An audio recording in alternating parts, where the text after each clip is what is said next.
BPL মানেই বিতর্ক, এবারও হয়নি তার ব্যতিক্রম। শুরু থেকেই নানা আলোচনা সমালোচনা, টুর্নামেন্ট মাঠে গড়াবে কিনা সেটাও ছিল অনিশ্চিত। তবে সেখান থেকে কিছুটা আলোর মুখ দেখতে শুরু করেছে বাংলাদেশ প্রিমিয়ার লিগ।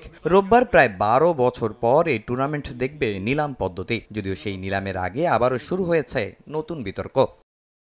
বিসিবি আনুষ্ঠানিকভাবে প্রকাশ না করলেও দেশি বিদেশি ক্রিকেটারদের ক্যাটাগরি লিস্ট ঘুরছে সামাজিক মাধ্যমে। সে লিস্ট অনুযায়ী এই ক্যাটাগরিতে আছেন মিরাজ, তাসকিন, লিটন, মুস্তাফিজ, তানজিদ তামিম, নাইম শেখ, যাদের ভিত্তিমূল্য ধরা হয়েছে ৫০ লাখ টাকা। যদিও মিরাজ, তামিম, মুস্তাফিজ, তাসকিন আগেই দল পেয়েছেন।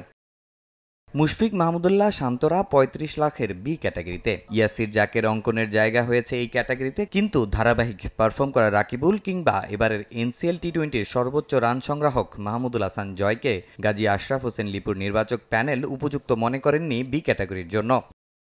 সি ক্যাটাগরিতে জায়গা হয়েছে তাদের। সেই ক্যাটাগরিতে আফিফ, সাব্বির রহমান, মুমিনুল, রিপন মণ্ডলরাও আছেন।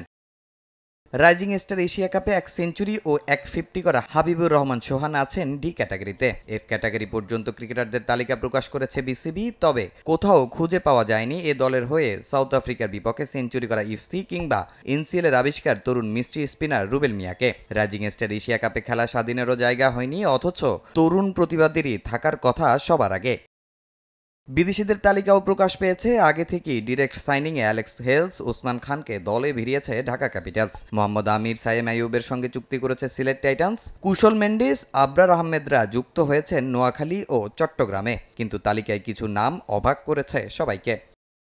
লিস্টে যেমন আছেন Johnson Charles, Keacy Carty, Kamindu মেন্ডিসরা, তেমনি ৪৪ বছর বয়সী শোয়েব মালিক, ৪১ বছরের সামিত প্যাটেল, আইপিএল থেকে অবসর নেয়া পীযূষ চাওলা কিংবা ক্রিকেট থেকে অনেকটা দূরে সরে যাওয়া সাউথ আফ্রিকার পার্নেল, ইংল্যান্ডের রবি বোপাররাও জায়গা পেয়েছেন বিপিএলের এই প্রাথমিক তালিকায়। অথচ এসব ক্রিকেটারদের থাকার কথা ছিল কোচের দায়িত্বে। তাই প্রশ্ন, এসব ক্রিকেটারদের দিয়ে কি লাভটা হবে বিপিএলের? তামিম হোসেন, সময় সংবাদ।